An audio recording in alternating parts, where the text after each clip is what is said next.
long U.S. lecture tour, and your work is so vast we could talk about all sorts of things, but I'm hoping we can start by talking about the ancient world and how we became a slave species of the gods, as your book puts it, and then transition to the notion that a notion that people are a little bit less comfortable with, and that's that we're still a slave species today. So, with that, let's shred up the conventional history. Can you give us some clues into the great human puzzle, a little overview into our origins, if you'd be so kind?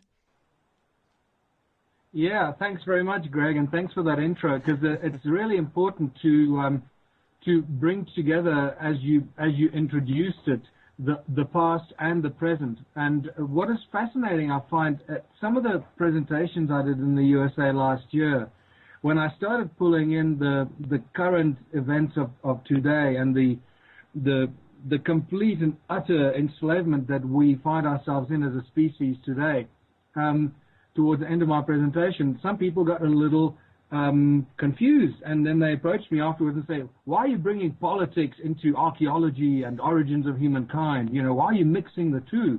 Right. And I was astounded to hear that, because it's what is really critical for us to realize is that we are a product of our past. And if we don't know who we are and where we come from, how could we possibly think we know where we are going? And that might not make sense to some people now, but believe me, by the time you've gone through this body of information, especially what I'm going to discuss with you today about the origins of humankind that we find here in South Africa and in Southern Africa, there can be no more guessing or doubt about that. We present physical and scientific evidence. You see that it's a continuum and a continuation for thousands and thousands of years of control and abuse of the human race that results in who we are and what's happening to our species today. And that's critical. So let's get back to your first question, or what you started off with, the origins of humankind in Southern Africa. Sure. This is a fascinating subject. I don't think there's anyone alive today that hasn't asked themselves the three sort of holy grail questions, I guess you can call them, what I call the great human puzzle. Who are we? Where do we come from? And why are we here? And the moment you ask those questions and you start scratching around and looking for answers and clues, very quickly you realize that that is a bottomless pit of layer upon layer of clues and disinformation and misinformation, and you've got to wade your way through these layers of very interesting research and stuff. And that's why it is a field of research that so many people are attracted to. And I guess I was very fortunate to find myself here in South Africa, where many people for many decades have been saying that this is the cradle of humankind. And it's been interesting for the last several decades how the so-called cradle of humankind has shifted from sort of East Africa, from the Tanzania, Kenyan area, where the Leakeys have been doing a lot of archaeological work and sharing their research on the early Australopithecine remains and so forth, and reaching conclusions that humanity has evolved out of those kind of little cretins and so forth. But as more and more research has found its way into mainstream, you find this origins of humankind making its way further south and further south until it finally ended up here, right here in smack bang in South Africa, in which we now call the cradle of humankind, and one specific place, Sterkfontein Caves, which is just outside of Johannesburg. The only problem with the Sterkfontein Caves, just like with all the other archaeological digs and these conclusions that they reach, in which they very strongly promote the sort of evolutionary process from ape to human, there are no evidential intermediary steps. There is no missing link. And that never-ending quest for the missing link continues until you step outside of that box and you come to where I now am and find myself in the mountains of Mpumalanga, and you start looking at the vanished civilizations or the mysterious stone circles of Southern Africa. And suddenly, everything that you've read in all the books of Zecharia Sitchin that many people still are trying to, prove to be false and so forth.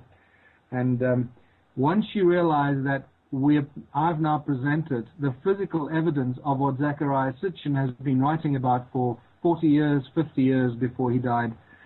And the texts of the Sumerian clay tablets and the translations that speak about the Abzu and the great gold mining empire of the Sumerian entity Enki that established this vast gold mining empire in this place called the Abzu.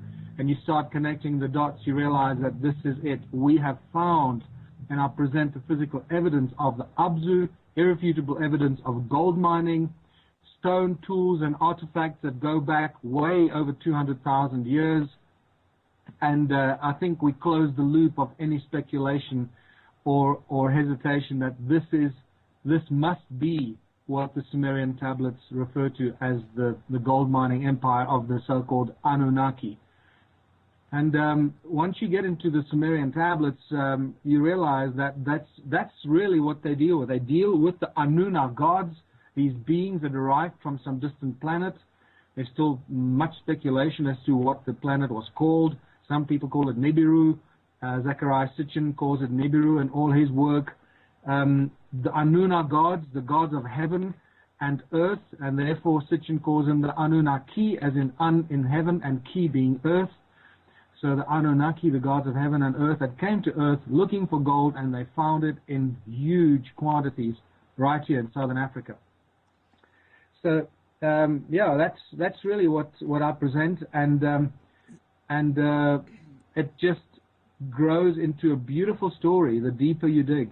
Yeah, I mean, it is fascinating to think back. The first time I'd heard about this material, I started thinking about just our culture in general, the worship of gold, which is just so odd.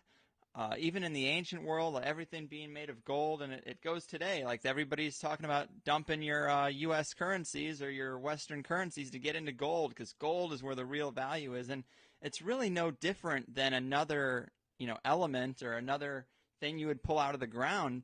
But maybe this this fascination with gold comes from an ancient teacher like the Anunnaki. Yeah, it's critical to also draw a distinction between these Anunnaki, or the gods of ancient times, and all our ancient texts, which includes the Bible, the Quran, and all the Hebrew writings, from the Mahabharata, the Vedas, and the Mayan texts. They all talk about the gods. All ancient cultures talk about our ancestry, the human ancestry, coming from the stars, that our ancestors came from the stars, that the gods came down from the sky and created the humans. Now, every single ancient culture talks about that. We have somehow been taught, and slowly but surely over a few hundred years, been told that that's all a bunch of nonsense, and that we know exactly how this human race came to be. And we started teaching our children this, the story about the ape man on all fours, slowly but surely standing up and then walking upright, sitting behind a computer. That's all as nonsensical as anything else you can come up with. That's just another theory that has never really been proven. And I need to remind people, which I do in my presentations, that it still remains a theory of evolution. It is not a fact of evolution. It remains a theory of evolution. But we've started teaching it as fact. And many people now believe that it's a scientific fact, which it is not.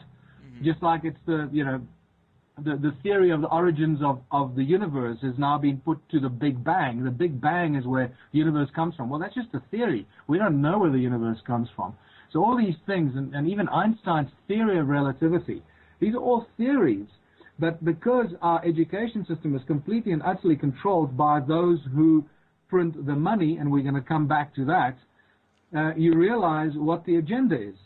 And once you start seeing the obsession with gold, the control of humanity, how humans have been controlled and manipulated over thousands and thousands of years to where it leads to today.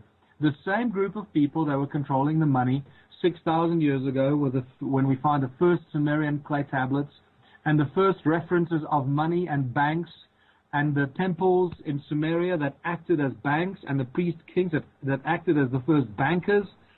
It's spectacular when you start putting that together. You realize that nothing has changed, It is crazy. I mean, we talked a little bit about the physical geological evidence, the stone circles, the gold mining things that you found, the tools. But you also suggest that it's not that this alien race came down here and just found some stupid people and tricked them into this big gold mining operation. There's apparently evidence that we were actually genetically engineered. Can you go through some of that evidence, maybe in our own DNA? Oh, absolutely. And, this DNA evidence has been lurking in the background for many decades. It's just the people that discovered the DNA. What's fascinating is that I'm not sure if it was Watson or Crick or both of them that admitted that they were both high on DMT or acid when they actually came to see the imagery and discover the double helix of the DNA. What's fascinating is that we get the Sumerian translations, especially in Sitchin's work, is absolutely specific about how the human race came to be, how the Anunnaki found the gold. They mined it themselves for a long time until they realized they weren't getting enough of it and they needed help. So they decided to clone a new species specifically for the purpose to help them mine the gold, to be the slaves in the gold mining operation. And that's where humanity suddenly makes its appearance. And many of the things that I present in my work and my research points to that event, especially the discovery of Adam's calendar as a flagship among the millions and millions of stone circular ruins. And I need to just put this into context. I'm not talking about a few hundred or a few thousand circular stone structures. I'm talking more than 10 million stone circles scattered throughout South Africa and Zimbabwe and parts of Botswana and Mozambique. More than 10 million. In fact, in the latest few lectures I've been talking about, there's probably closer to 20 million based on my latest sort of gut feel after I sort of did a first analysis calculation, and I was trying to be as scientific about it as I could, using averages and averaging it from a small number of ruins per hectare, then take it out to a square kilometer, and larger, getting averages, and then averaging it out over the whole area that I've find these stone circles throughout Southern Africa. It adds up to more than 10 million. Now, that immediately tells us that there's a vanished civilization that we know absolutely nothing about. We can't deny it anymore. Right. And so this connects us to the fact that, there are more than 75,000 gold mines discovered just around one little town of Leidenburg, which is about 50 miles from where I live. And if you start extrapolating that to many of the other mines that I've discovered and spoken to people making discoveries, of ancient gold mines in the 20s and 30s already in South Africa, you start extrapolating that we've got millions of gold mines, vanished, gold mines that no longer can be seen. And every now and then we accidentally stumble upon these gold mines.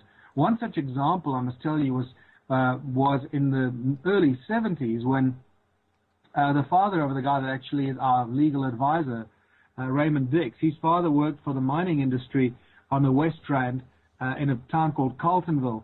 All the early gold mines in the 60s and 70s, that's where they arose in South Africa, and a lot of the global gold came from that area. I grew up in those areas on the gold fields, and they actually called gold fields, believe it or not. And he told me that one day they went into a sinkhole. The Carltonville area is a sinkhole, sort of well known for its sinkholes, and they just suddenly appear out of nowhere, and houses disappear, and tennis courts and people disappear into the sinkholes, and it used to be a very unsafe area at one stage, and especially when I was growing up there in the late 60s and throughout the 70s. And Raymond's father told me that in the early 70s he was part of this rescue team who were really well trained, well equipped to go down underground into the mines and rescue miners if they are trapped or if there are fires or whatever. And they were messing around, testing their equipment, and they went down into one of these sinkholes about 20 meters deep. So it would make about 60 feet deep. And at the bottom of it, they found one of the sides was caved in. They cleared it out and made their way into what they found to be a tunnel that was perfectly paved with these perfect bricks or paving stones all the way around. And several meters into the dark tunnel, they discovered an exact replica statue, what you find often in ancient books and in South America, of Viracocha, the Inca god Viracocha, who's inextricably linked to the mining of gold. So that is just incredible. You know, I also present the physical evidence that you can link every ancient civilization, from the Sumerians, the Phoenicians, the Romans, the Greeks, the Hindu Dravidians from southern India and Sri Lanka, to the Incas, as I mentioned, and also the Dogon people of Mali. You can connect and link them to their activity here in South Africa many, many thousands of years ago, and the Egyptians as well, were their Ankh and various other symbols, to the activity here in South Africa long, long before the other so-called cultures and civilizations arose. And I can say that because I've looked at the carvings that they left behind that indicate their presence here of those people, where those civilizations arise from. And if you just look at the erosion on these carvings, you realize that we're dealing with something extremely old. It's not something that, you know, was carved just a few thousand years ago. But I think just to come back to, I digress a bit from the genetic cloning side, because there are a lot of geneticists that have unfortunately, it's such a vast subject, it's very easy to slip away into a sideline and get carried off. Of course, that's a positive thing. That's a good thing. Yeah, exactly. So to come back to the genetic cloning side of it, it's really, you know, our whole human DNA is a huge mystery. There's so many anomalies to do with what's going on with our DNA, the fact that we use so little of it, and yet there's so much potential encoded in it. What came first, the RNA, the DNA? How did it all happen? How did we get to be this very bright species, while all the others are completely, you know, far removed from our level of understanding and intelligence? And why do we have 23 pairs of chromosomes, and the ape species have 24 pairs of chromosomes, and so it goes. And many geneticists have put out categorical statements on record that our DNA is not of this planet. Our DNA is of an alien source. Now, obviously, the mainstream media and the education departments and the textbooks at school are not going to pick up on that. They're going to continue printing and teaching the children and our students what they want us to believe. So you're not going to find that in mainstream education until you start looking at those who are working on the fringes and doing some ridiculously exciting and interesting research. And one such researcher now works with Nassim Haramein in Hawaii. His name is William Brown, and he's one of the brightest lights in the field of genetics and DNA research. And William, you know, if you just look him up and go to his website, you'll get a lot of interesting information about our DNA and what it really is. DNA is not what we think it is, and it actually is formed in completely different ways to what we believe. And that makes it even more interesting and exciting, because that brings us to the many belief systems that we find in ancient cultures. Not only that the human race was created by the gods that came down from the sky, that all ancient cultures keep telling us about, and we keep denying it because our textbooks say so, but they also tell us about how the universe was created and how everything came into being. And at the foundation of that is this thing called sound or resonance. And that's fantastic, because you start seeing very important breakthroughs in some of the leading scientific research, especially also Nassim Haramein with his resonance project, and more breakthrough research, like, for example, even nerve endings, you know, share their information with the nerves, and the synapses that in our brains are actually, information gets transferred via sound waves and sound patterns. And you start realizing that sound is at the core of all these things. And that's really critical, because that's what I've discovered these millions of stone circles are all about. They generate huge amounts of sound energy. And that then leads to the conclusion that whoever built these were incredibly advanced in their knowledge, their understanding of the laws of nature, and then what they did with it. And then obviously the obvious conclusion is, and the evidence points, it was all about the gold. Yeah, I mean, let's talk about the, you know, you mentioned sound a little bit. You've put a lot of emphasis on the power of sound and resonance in some of your speeches, and it seems like most of the knowledge that our ancestors had, whether you're talking about this sound technology or the flower of life knowledge or the things that they've embedded in some of the ancient symbols, a lot of that's been lost or gone underground. But can you tell us a bit about this, about sound and what you've discovered about it? I mean, you seem to consider it a lost energy system. Well, yeah, absolutely. Because I really believe that this is what Nikola Tesla discovered. Mm-hmm. Well, I must just tell you, just in case your listeners are still not getting it. Every one of these stone circles, these 10 million stone circles, or more than 10 million stone circles, is a sound energy generating device. Okay? There's no doubt about it. There's scientific measurements, and each one resonates at very, very high sound frequency in the gigahertz. The lowest we've measured, this is the lowest, is around 10 gigahertz. Now, this is insane. You don't measure sound frequencies in the gigahertz in nature. It just doesn't happen, right? Remember that our hearing only goes up to about 16,000 hertz. Right. So, the gigahertz is way up there. It's extremely high frequencies with extremely high energies. The higher the frequency, the higher the energy.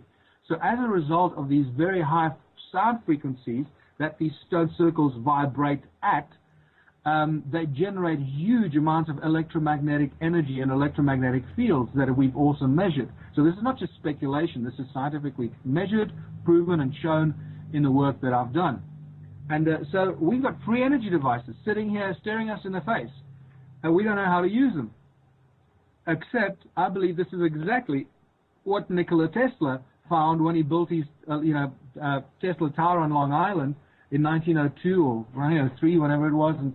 And I believe he actually discovered the sound frequency and the resonance of planet Earth and was able to tap into it and then convert that sound energy to his radiant or his non-lethal form of energy that he could beam anywhere around the world and could put to use, whether it was in airplanes or ships or cars or lights or whatever, without killing anyone. And that's why it was removed from the face of the earth, because you couldn't charge for it, and J.P. Morgan obviously wanted to make sure he could charge people for the electricity that Tesla developed.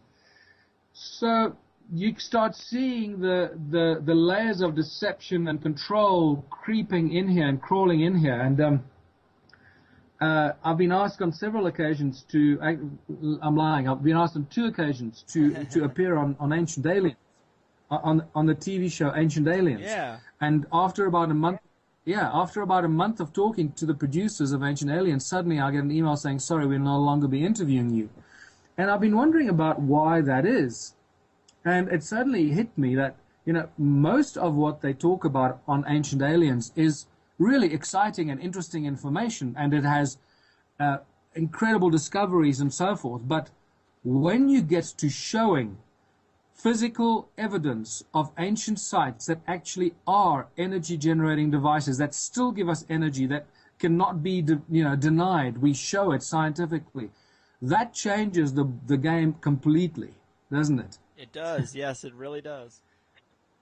And it's no longer speculation. It's no longer maybe it was, or maybe they were doing that with it, because now we know exactly what they were doing. And my gut feel is that, remember, the History Channel is still controlled by the same Illuminati families that run the global media syndicate, and they sort of drip feed the information to the mainstream and to the global populace. And I think that telling the global people that we're sitting on 10 million free energy generating devices in South Africa, and they're not just here. I found them all over the world. In fact, Area 51 has got a bunch of them as well. Once that information gets out there, that's not going to be good for those who control the energy grid and the enslavement of the human race through controlling the energy supply. Well, let's talk about how did the situation change? You have the Anunnaki here. You have a slave race of humans that have been engineered. Was there a rebellion? What happened to the Anunnaki? Did they leave, or did they just go into the shadows? Very important question, and a very, very question that doesn't really have very clear answers. The big let's move backwards. What is happening with the gold today? It seems like there is no gold on Earth. All the gold's missing, right? Right. Think about what's going on with the gold. All the countries that are suddenly looking for gold from the United States or deposited with the USA. Germany last year was looking for their gold and we're told, sorry, we don't have your gold. I think it was about 3,500 tons of gold that Germany had deposited with the USA. And that gold is gone. Brazil wanted its gold. They were told, we don't have your gold. Venezuela, Chavez wanted his gold. And, why do you think the Western leadership was so vehemently opposed to Hugo Chavez, who was a darling of the people in Venezuela? Because he was completely opposed to the draconian control of the people by the rest of the global powers, and he was moving in opposite directions. So of course they didn't like him. Mm-hmm. and then so the gold is a big question. What's interesting, this is just what came up the other day in one of my presentations, is when you spell the word gold, if you take the L out of gold, you get God. And L, as in EL, is shortened version of the Elohim, the gods of the Bible. Remember, the gods of the Bible, Elohim is a plural, so it's always the gods, never the singular God, as it was incorrectly translated or manipulated into incorrect translation. So you start realizing that even in some of the encoded language that we use, there's a very interesting crossover. And this might sound like a silly little remark that I'm making. Let me reassure you, this is not a silly little sideline issue. This is deeply encoded, numeric, energetic structure that is encoded into our language that we are completely unaware of. And that is directly connected to the so-called Tower of Babel incident where the gods said, let us go down and confuse their language, because if they can do this, they can become like us. It has nothing to do with changing the people's languages so that they can't understand each other. It's got everything to do with manipulating the energetic effect of the letters and that make up the words so that they lose their meaning and the power to actually manifest matter throughout the sound frequencies that they generate. I know I'm going a little over the top here, but let me tell you, this is why this research is so mind-blowingly exciting, because it takes you down these weird channels of research that you never imagined you'd go into, and discover this whole new vast volume of research into energy fields and sound frequency and manifestation and vortexes and the vacuum and quantum physics and metaphysics and so forth, and you realize it's all connected. So, right. Where is the gold? Yeah, where is the gold? Where's the gold? The gold is not here. Is it in the Vatican banks? No. Well, I guess much of it is probably hidden and stored in the Vatican. Oh boy, the gold. The gold. That's the big thing. Remember that our obsession with the gold, human obsession with gold, is not a human obsession. We inherited that from the gods. And I say specifically the gods. In the Bible, the Elohim, God, comes to in Genesis 2, when Adam is alone on earth. Eve had not yet been fashioned from his rib. So Adam is alone on earth. He's never heard of gold. He's got no worries about gold, right? I'm now going with the flow of the story. And God comes to Adam, and it's God, or the Elohim, the gods, that bring up the matter of gold. They tell Adam about this land called Havilah, where the land is good, the water is good, and by the way, there is gold. So it's critical to realize that humans were not the ones that found the obsession with gold. We inherited it from the gods. And that becomes very critical when you start reading the ancient records from 500 years ago. Well, not ancient, just the other day, when the conquistadors and the thugs from Europe started conquering the native people of the world under the control of the Vatican. And they started arriving in the Americas and Africa and India, Asia. Wherever they arrived, they found the native populations had vast amounts of gold. Isn't that fascinating? It is. It's really, really strange. I mean, do you think that the Anunnaki and somehow in the shadows is still picking up shipments of gold? Absolutely. There's no doubt about it. Really? And no doubt about it. And that the gold is still leaving this planet. It's not here. It's not on this planet. It's going off planet. And just because it's not on the 8 o'clock news and you're not seeing it on CNN doesn't mean it's not happening. Remember that if NASA did a launch of the space shuttle and they didn't show it on TV, nobody would know about it.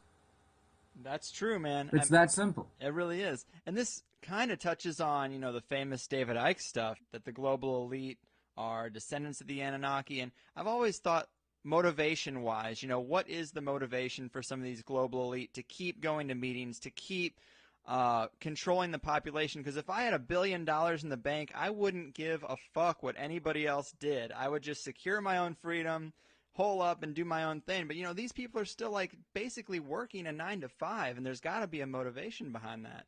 It's all about total control. It's all about total and absolute control of the human race. And this is where it comes to where we are today. So it started out with the Anunnaki arriving here some 500,000 years ago. I don't know. Those numbers are very fuzzy, so don't take it don't stick to it too exactly. Mm-hmm. And at around 300,000 years ago, and that seems to be reasonably accurate, at about 300,000 years ago, although there are various periods during which they seem to have created different types of beings. So that becomes fuzzy again. But at around 300,000 years ago, we see the sudden appearance of Homo sapiens, or the species that we seem to belong to today. There weren't many races. There was one race. Okay, so that becomes another huge question. Well, where do the different race groups come from if we all come from the same seed? That's a huge problem. Okay, I'll ask any geneticist that's really looked into this. That's a big problem, where the different race groups come from. And then and the Anunnaki created this new species, and this is, by the way, where Adam's calendar comes in. That was discovered by Johann Heine, my initial colleague in the research into the stone circles. Johann Heine rediscovered Adam's calendar, which I called it Adam's calendar after I started researching it, in 2003 by accident. And later I discovered that it's an ancient site known by the African shaman, especially the famous Zulu shaman Credo Mutwa, who is probably the preeminent shaman in Africa, one of the most important knowledge keepers of African and human history. Credo makes it very clear to me and to everyone else that Adam's calendar, or as he calls it, Inzalo Yelanga, which means birthplace of the sun, as in S-O-N, the son of the gods, this is where humanity was created by the gods. And that's it. It's as simple as it is.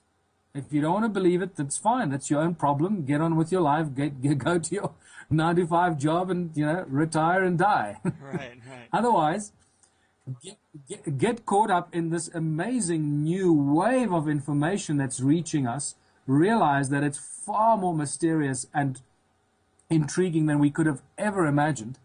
So here we find ourselves at Adam's calendar, or Inzalo Yelanga, and that is the flagship among all these millions of stone ruins. Because that, I believe, is actually one of the portals that they used to beam the gold up from. And I have plenty of scientific evidence for making such a ridiculous and outlandish suggestion. So it gets really exciting. So I believe the gold is still leaving, but there is still huge amounts of gold on this planet, buried in underground tunnels, in secret places. And Southern Africa is one of those places where probably most of that buried gold is found. The Mesoamericas and South America, Peru, Bolivia, and so forth, that part of the world has got huge amounts of underground tunnels with huge amounts of buried gold. I'm talking about processed gold, not gold in ore. Processed gold bars and coins that are lying in these tunnels. Now, the technology to find that exists. There are many people that have this technology. And I've been privy to such information from the guys that have been researching it. And when you start seeing the amount of gold that is hidden in these tunnels, it raises a whole lot of questions. The fact that they're still processing it and getting it off this planet under the cover of night, or away from out of sight, and making sure that those areas are secured and the gold gets extracted and removed, and nobody knows about it. Yeah, that is really wild. I mean, so you got this system where, we've been programmed to worship gold. We've been programmed to be controlled by money. And let's switch gears a little bit and talk about money in the modern world. You know, I have a ton of guests that come through and talk about lies and corruption and ending the Fed, etc. But 9 out of 10 times when I try to take it a step further and say we should get beyond capitalism altogether, it's like a switch goes off in their head and they immediately start defending capitalism as if they're on trial during the Red Scare. I mean, can you break down for the people how money and capitalism are like a big part of the foundation of our problems? Okay, absolutely, and that's critical, because once you've become comfortable and gone over the shock that we are slave species created by these gods, these beings. And remember, this is also, I just need to also draw the distinction for a lot of people that might find themselves lost from a spiritual perspective. This is where you draw the very clear distinction between God with a big G, or the divine creative force behind the universe and all the beautiful things in it, the divine creation, if you want to call it that, the God, which I call the God with a big G. And I also have a feeling that this is where the Freemasons actually get the big G in their symbol, the grand architect or the great architect. I believe that they're actually referring to a similar kind of entity, or the sound, the Om, the Aum, or the Word of God, right, that created the universe and all things in it. And you draw a big distinction between the God with a big G and the gods with a small g, the gods of the Bible that you most come into contact with, and the gods that we read about in all ancient cultures that just were advanced beings from another planet, and probably many other planets that came to Earth, found gold, manipulated their way, abused a species that they created for their own benefit, and created all these rules and regulations so that they could carry on controlling the people and the beings that they created. All the time knowing and being very acutely aware of what we have been told in great detail for more than 50 years now by Star Trek. And if your listeners don't know this yet, most of the stuff you ever see in Star Trek is accurate and true. Yeah. And one of the key things that we are taught in Star Trek is this universal law called the Prime Directive. Now, I talk quite a great deal about this in my sort of full-day workshops, because it's critical to start pulling all these things together and understanding how the manipulation of the human race is taking place today, and that the Prime Directive is being used and abused and manipulated to the benefit of those who are the manipulators of the human race, with a full understanding by them that if they cross the Prime Directive, if they do not abide by it, it will cause their own demise. And this is critical information that I'm sharing with you here, because once you start understanding the resonance, the morphogenic field, the way that the entire universe and everything in creation vibrates in sympathetic harmony, once you realize that, you realize that anything that contradicts that is not in sympathetic harmony, that is not in resonance, that is in dissonance, will cause its own destruction and demise. I don't know if it's making sense to you. No, yes, it is. Yeah, so it's really a very simple principle. So the guys, call them the Anunnaki remnants or whoever they've become. It is really unclear, because they're masters at deception, and a lot of people have gone on record and made these bold statements and then find out later that they weren't exactly right. So let's just realize that somebody is pulling the strings, manipulating us on this physical level, enslaving us physically, mentally, emotionally, and most importantly, spiritually, making us forget that we are infinite fractals of the divine creator, that God is within us, that we have the same capacity to create and manifest, the same way that great, prophets like Joshua or Jesus or Yeshua, call him what you want, and many others that came before him and since him, have told us that God is within you, that you can move mountains if you have faith. And that faith is not believing in a guy with a white stick, or a white beard and a stick in the clouds. Well, that means believing and understanding that you are one with the divine creator, that you're a fractal of the divine creator. I hear what you're saying. Let me ask you one quick question though about this, as we're talking about spirituality, before we get into some of the monetary control stuff. I mean, I completely understand how, some people think we are, bodies are vessels for infinite consciousness, here to experience, a 3D material plane. We are fractals of the great God, or, what have you. I understand that, but then also the fact that we are genetically engineered. It almost seems like the two are in opposition. I can't seem to rationalize that, because in the same way we make computers, it's like they made us, and I see like we wouldn't have a Yeah. natural place in the universe. So how do we then become beings of consciousness? Right. And this is where the work of Enki comes in. And I believe that I have some sort of a metaphysical connection to Enki. And a lot of this information is either revealed to me in weird ways or in other literature and so forth. And I guess this is why I've been making these discoveries. Because this is all Enki's work that I'm sharing with the world, this mining operation here and so forth.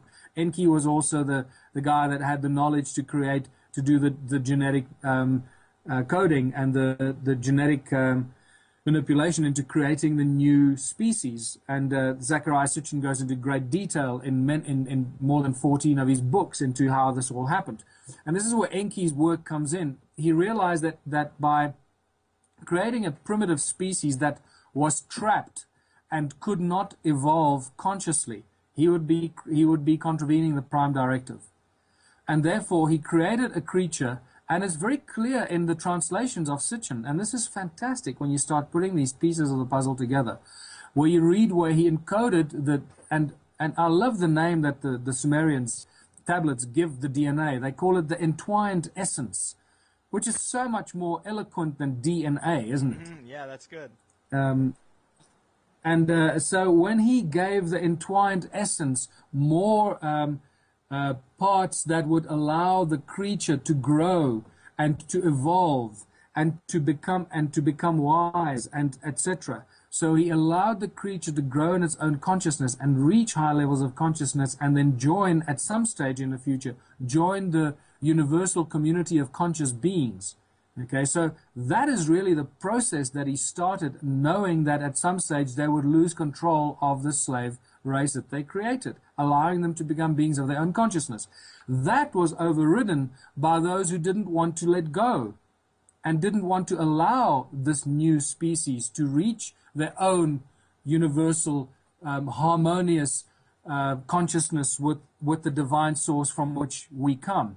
And it is that control that is now being imposed on us and has been imposed on us for thousands of years. And I think it probably started happening from, my research seems to indicate that it started to happen, that control started to happen after the Great Flood about 12,000 to 13,000 years ago, or around that period, after which a lot of this whole vast gold mining empire was destroyed by the flood. A lot of that evidence is found here that I present in my workshops and presentations. And so Enki allowed us to grow consciously, and it is now we're at that point where we're discovering our divine seed in our DNA, and that we are ultimately destined for rejoining the source. And I believe that many of the breakthroughs that we've had in science and physics, especially quantum physics, I believe that, like, for example, the double slit experiment is a beautiful example that actually is the key and critical evidence, and that gives us the tools to understand or allow us to move back and allow us the understanding to reunite with source. Once we start understanding the really strange nature of matter at a quantum level, that it completely contradicts the Newtonian physics, and supports much of what ancient cultures have been talking to us about, and about the power of thought and mind and how we can manifest and so forth.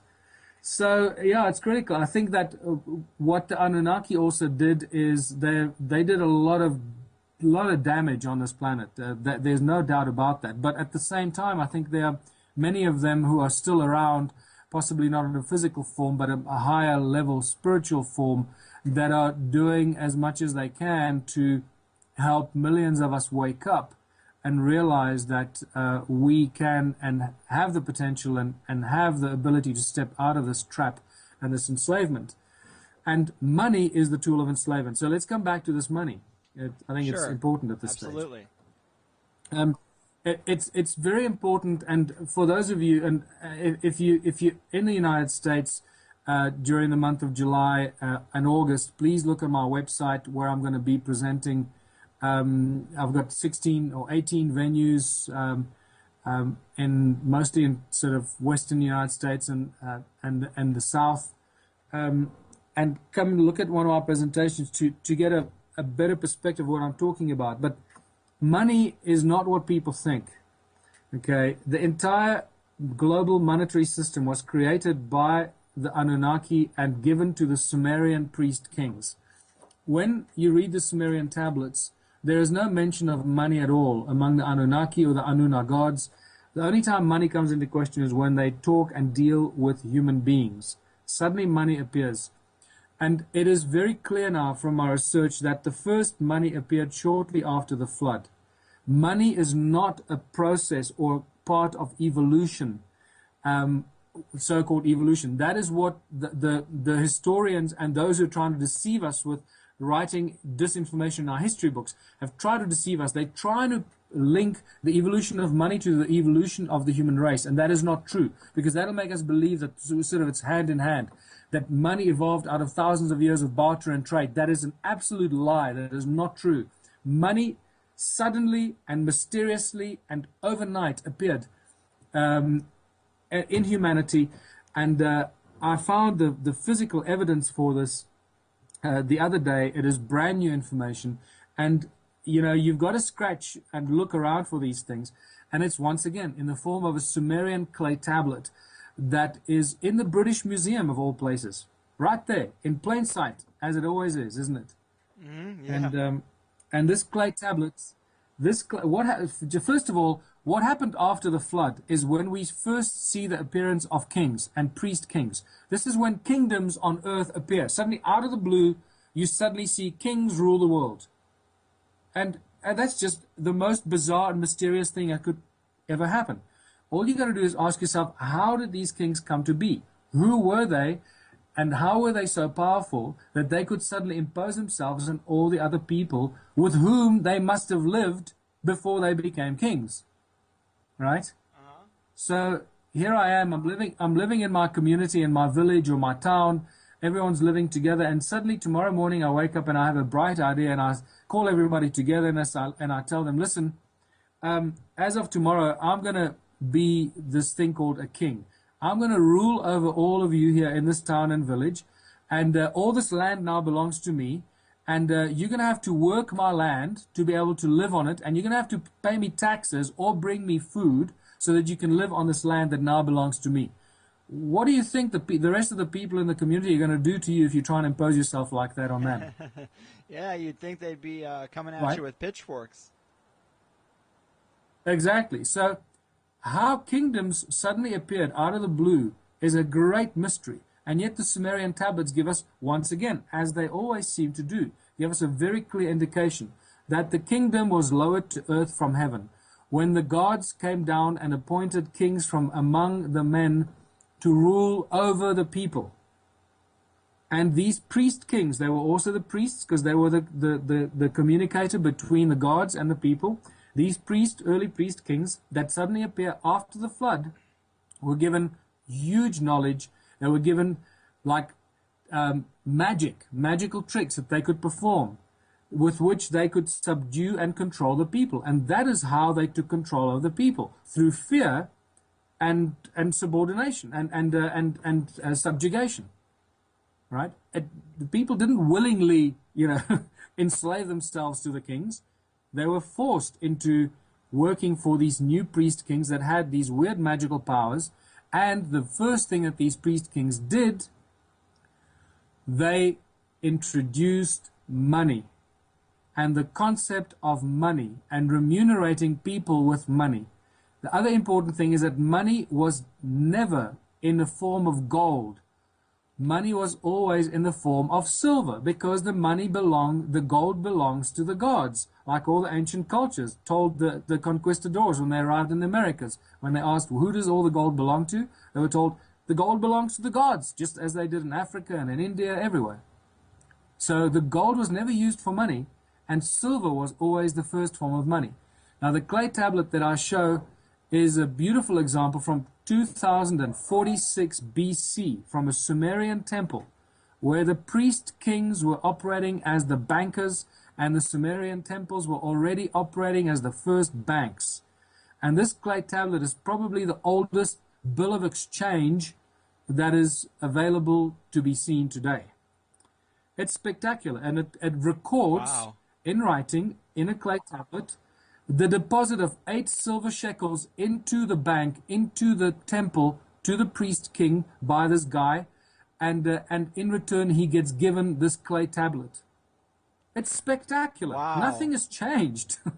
Yeah, that is crazy. And it's, I guess, the hardest thing to wrap your head around for some people is that this same mechanism would have lasted so long. But I feel like you can look into some neighborhoods just here in Southern California. You can see families of old money that has been there for how many generations? You know, I mean, it doesn't take that big of a leap of faith to see that when something is instilled on people that it doesn't go away without some type of real radical change. It's still here today. Yeah.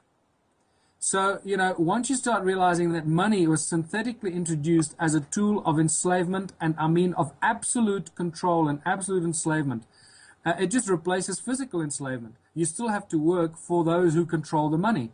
And who minted the money in the ancient times? The priest kings.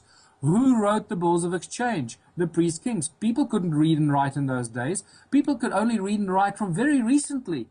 Very recent years, there's still millions and millions of large percentages of uneducated and illiterate people in the world.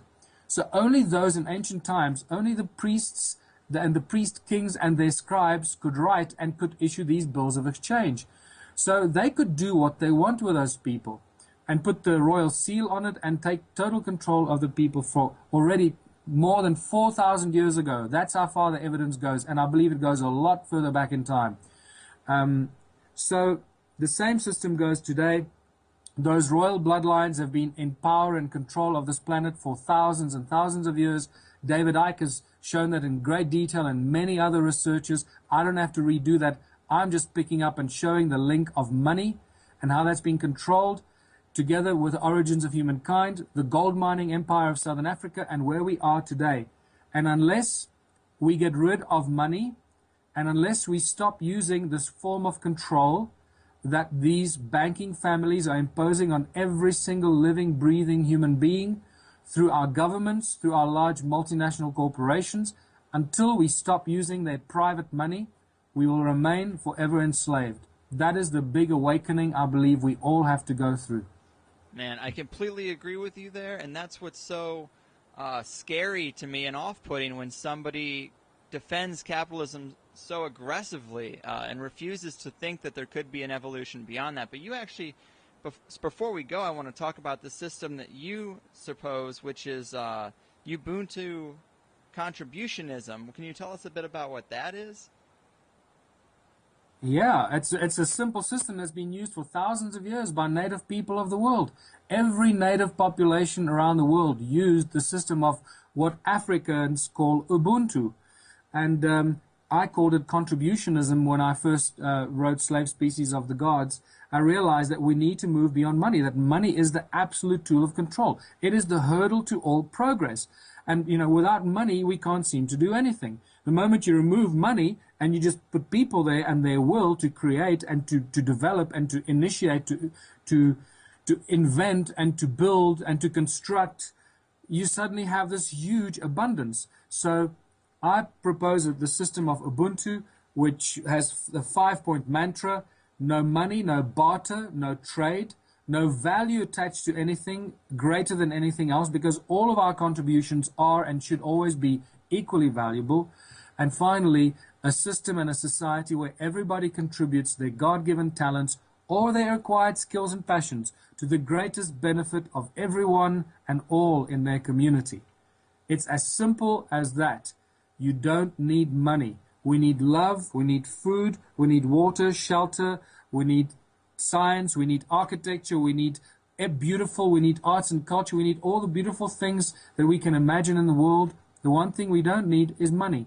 That is the one thing and the hurdle that prevents us from getting all those beautiful things that we've all been imagining in our lives. And to maybe finish, because I see we've done an hour already, Yeah. just it's really important to realize that a lot of people argue, say, oh, it's not, money is not the evil, it's the love of money. No, you're still disillusioned. You're still trying to find some sort of an answer that money should be used. No, money is the reason why we are so screwed up. Money is the cause for all the problems.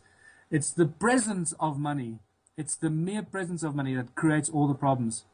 The moment you remove money, all our problems, the crime, the greed, the gluttony, the 7 deadly sins, the envy, all that disappears. No hoarding. You don't have to worry about anything because everything is available to everyone all the time. Now, in my new book, which is about to be released, probably in the next week or two, hopefully before I go to the USA, it'll be released as an ebook first, so check out my website for that. In there, I'll go into great detail about the history of this, how it all connects, and how we should start moving and thinking about moving into these Ubuntu communities that work without money and creating abundance on every level of human endeavor.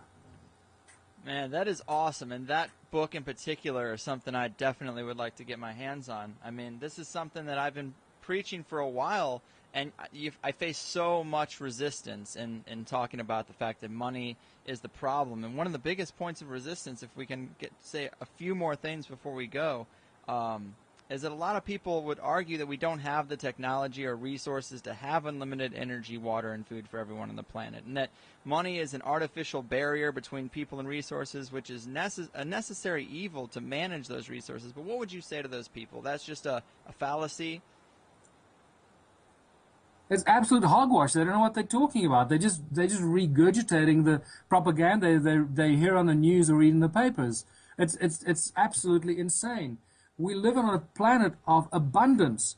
Abundance. I mean, there are people that grow enough food in 6 square meters to feed a whole family for a whole year. You know, there are examples of abundance around us. But unfortunately, those examples are never shown. They are suppressed. People are prevented from growing their own food. Some places in the world, you're not allowed to grow your own food anymore. Monsanto is destroying our natural crops and our Eden seeds, if you can call them that, so they can control the food supply. It's all about absolute control of the human race so that we can continue being enslaved. We live on a planet of abundance. The moment you start working, stop spending 90% of your energy chasing money, because at the end of the day, that's what 90% of the global population does. From the moment we open our eyes to the moment we go to bed, we are doing something that is going to bring us money so we can pay the rent, pay the mortgage, pay the electricity, buy the bread and the milk, and somehow survive until the end of the month and then do it all over again. That is not why we were brought into this planet. That is how we were enslaved to live on this planet. And this is why the ancient cultures lived in absolute harmony. When the conquistadors came to America, there was no hunger, there was no poverty. People had as much food as they wanted to create for themselves. In Africa, people lived in abundant communities of absolute abundance. There was no starvation, there was no homelessness. There was no begging on the streets. That's a Western capitalist construct that has just completely destroyed the planet. And I know that a lot of people struggle with this. You know, we are so poisoned by capitalism that we forget to look at how it totally and utterly controls our lives. And I think one of the biggest things, when you talk to people about a world without money, they associate money with wealth and having stuff. So they think that a lack of money means poverty and starvation. No. It's completely the opposite. A world without money means a world without obstacles and hurdles to progress. It means that when everybody wakes up in the morning, they live in a place they choose to live. They do what they choose to do because that is what they are best at. That's their natural talents with which they contribute towards the greater welfare of their own community. And therefore they are well respected and loved by the people in the community and not envied or whatever, and they spend very little time and energy on chasing money because there's no money to chase. In the Ubuntu communities, I call this a labor of love. There are no jobs, there are no careers. You have a labor of love, and that is who you are, and that's what your life is. And you don't have to worry about retiring and saving money so that you can retire, because the communities look after each other. And they look after each other, and there is well-being and there's abundance. From rocket science, if you think about, if you let the scientists and the inventors and the farmers loose, and there was no restriction on how much they can develop, design, and grow, what do you think is going to happen? Right. When you start going, when you come to my presentation, I start taking you through this, you realize very quickly that we're going to have to slow down. Because if you spend more than, and I work with sacred geometry on some of these models, because it's important to bring sacred geometry into some of these relationships with who we are and how we live on this planet. We need to live within the natural order of things, which is what I call it as well. And this is why you can't screw it up, because we're actually tapping into the natural order of things. So I propose that we only apply our labor of love for the community that you choose to live in for 3 hours a day. So whether you're a rocket scientist and you're building rockets or developing free energy, levitation devices, to being a farmer and developing the most amazing ways to grow food hydroponically, or whichever way, abundance beyond belief, whether you're a shoemaker or a builder or designing new technology to build dwellings or purifying water, there are millions and millions of labors of love that people do that incidentally in today's society are not financially viable. That's why people don't do them. People don't do things today because they don't want to do them. They don't do stuff, millions of things that we should be doing. We don't do it because it's not financially viable. Not because we don't need it. That's another thing to get our heads out of.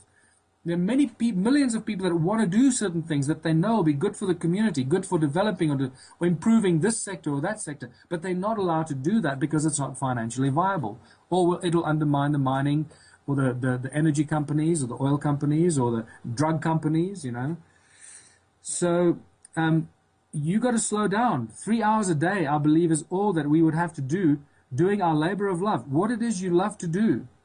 And then after that, you still got 18 hours a day to do other things you love to do in your own community. I mean, it seems so great. The abundance. Well, yeah. It seems... At the moment, I see, Greg, the moment you remove money out the system, it explodes with abundance. That's the most exciting thing that people need to recognize.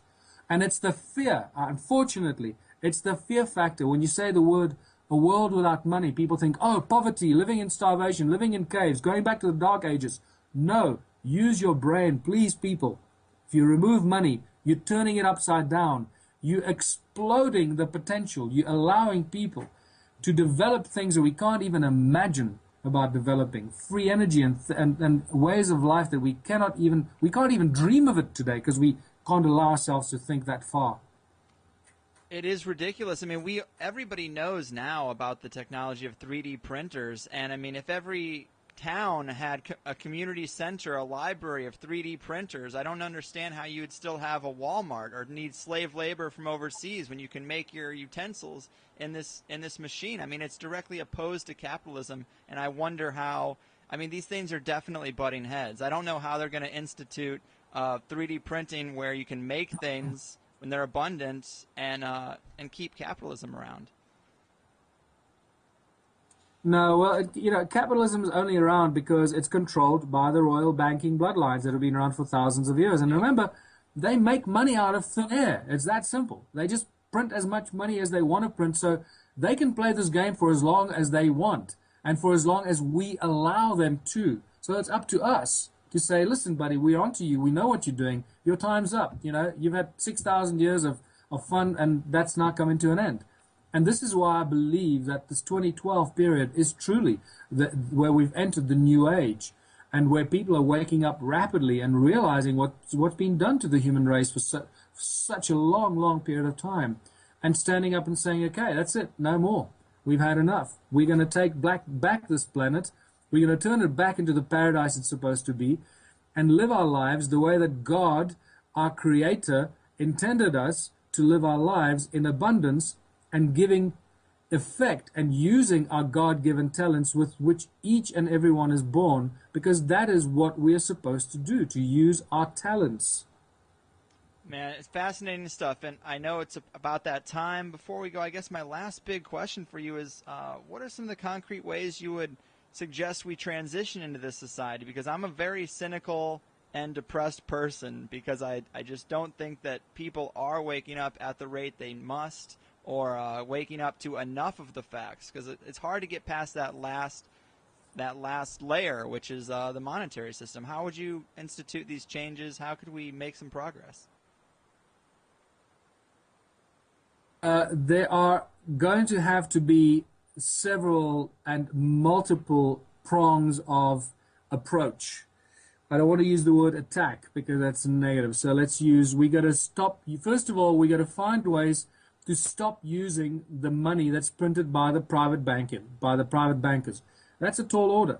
But we got to start planning an alternative currency system. First of all, we're not going to go from zero to hero overnight. There are going to have to be several transitional steps and stages that we have to go through as a society and different communities to go from complete enslavement by money and capitalism and weaning ourselves off to the point where we don't use money at all and realize that we have abundance beyond our wildest dreams and we don't even think about money. So I believe that the small towns and villages and communities that are, far out of the urban city areas could be the seeds of this off-the-grid, completely self-sufficient and self-sustained communities that start to spring up from there. Once you've got fresh water and you're generating your own energy, and hopefully free energy will be here very soon, and that'll collapse the cartel very quickly.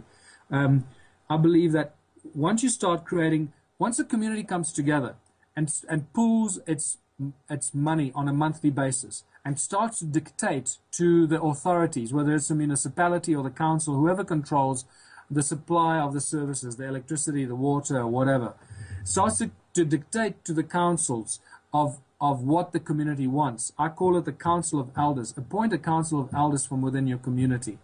Make it a sacred geometry number, 12 around 1, like the 12 disciples around Christ or Buddha and let that council of elders, the wisest people that you have, that everybody trusts in your community, that they make them the spokes body on behalf of the whole community, so they can go and make demands on behalf of the community. If those demands are not met, then start pooling your money into a trust fund or a trust account that the elders keep control of, and stop paying those who are supposed to provide you with services until certain things get delivered. What can also then happen is you can have a vote of no confidence in your local council or municipality and replace the mayor and replace the council and replace them with your own council of elders. And very soon, very quickly, you can then have your own council that then controls the well-being and the expansion growth for the benefit of the town.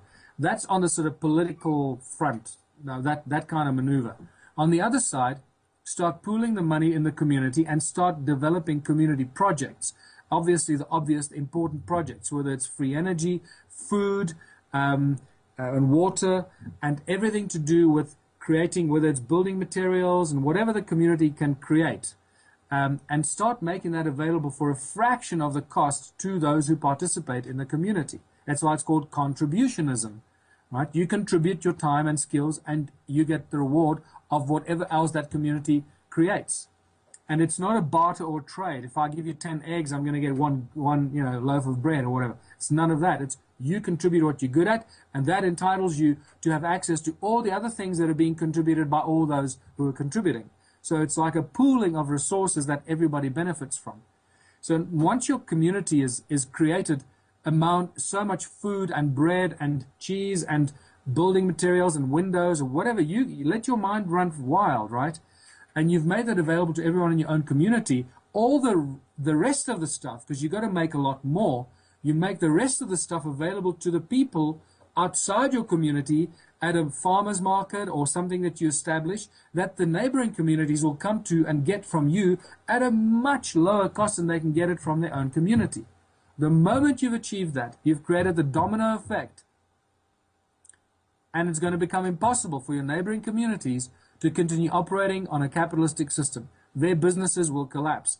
And either they will have to adopt the same system that you've got in your village and your community, or their businesses will go belly up. And that is, I believe, the trigger point and the tipping point. And in all truth and reality, I believe it only takes one town or one community with sufficient influence in its surrounding communities to achieve that domino effect. If you start thinking about this, I think it'll become very clear to you. Yeah, man, that's actually great. Some of those ideas are really inspiring. I mean, this has been a real refreshing talk for me. It seems like finding guests that are willing to abandon money are few and far between. There's this mental block where they start to resort to calling me a communist or a socialist, which is stupid because those are still systems of authoritarian leadership and control by money. But that's the program response, so that's what you get.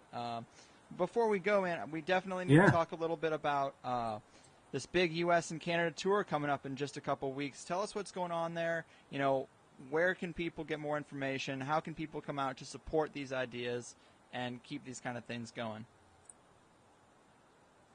Well, thanks very much, Greg. Yeah, we be leaving for the USA, arriving, doing my first presentation on the 14th of July. It's at the Lightning in a Bottle annual festival in Southern California.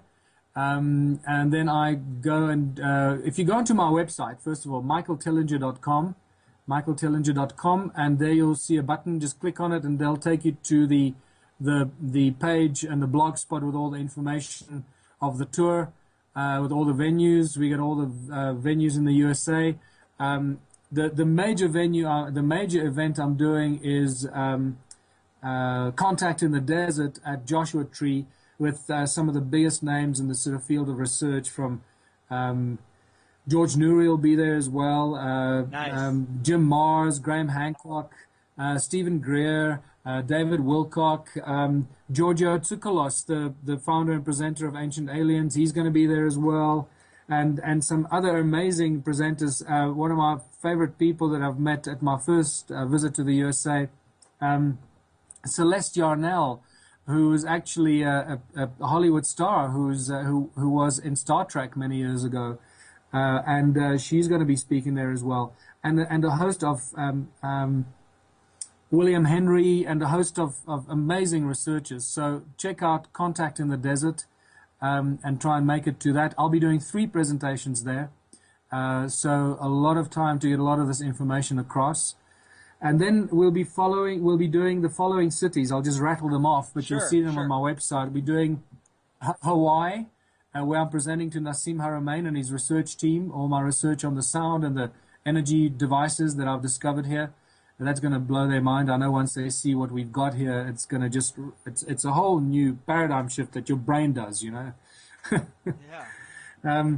So we do Santa Barbara, San Francisco, Sacramento, Portland, Salt Lake City, Las Vegas, and then Contact in the Desert. And then we go to Los Angeles, San Diego, Phoenix, Sedona, Boulder, and then down to Dallas and Austin, and we end up in Chattanooga, Tennessee, before we fly out to a tour of England for another month. So it's crazy. Very cool, man, and I'm definitely hoping to come out in San Diego and see you. Do you have a venue picked? Because it seems like on the website I looked at, there wasn't a venue listed for San Diego. Oh, yeah, no, we have a venue. It's, you know, I find fascinating is that a few of the Freemason halls are offering their halls up for my presentations. I find that fascinating. Yeah. And it just brings you actually, that opens up a whole new debate as to what the original intention of the Freemasons was. And I believe it is not necessarily as dark and sinister as many people would like to make it out to be. So it's fascinating. So in San Diego, I'll be talking at the Scottish Rite Freemason Hall. I don't know what the address is, but it'll be on the website in the next day or two. All right. Very cool, man. Well, it's been awesome. Again, thank you. Keep fighting the good fight. Hopefully we'll catch you on the tour, and we can talk about your new book maybe when you get back home. That'll be awesome. Yeah, my new book will be available as an ebook on my website, hopefully very, very soon. So, yeah, go out and get the ebook, and then the printed version will be out about 2 or 3 months after that, as soon as we can get it printed. Greg, thanks so much. Appreciate it. Been great chatting to you, my friend. Absolutely. Thank you.